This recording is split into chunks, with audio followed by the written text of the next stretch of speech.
تعادل بطعم الهزيمة للزمالك أمام المريخ السوداني في بطولة أفريقيا. للأسف الزمالك برضه بيكرر نفس أخطائه دايما في بطولة أفريقيا، وإن إحنا عندنا مشكلة وألا وهي إن إحنا عندنا نواقص في الخط الهجومي.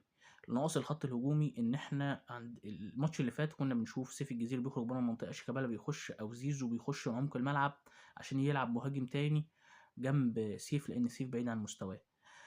مشكلة الزمالك النهارده إن من ده ما حصلش الماتش ده وما اعرفش ليه. سيف كده كده بعيد عن مستواه وبيخرج بره المنطقة كتير. طب ليه ما فيش حد لعب تاني مهاجم تاني؟ ابراهيم نضاي فين يا جماعة؟ ابراهيم نضاي ده ما اعرفش، كان اول الموسم كان كويس، النهارده مش عارف يقف على رجله، مش عارف يقف على رجله.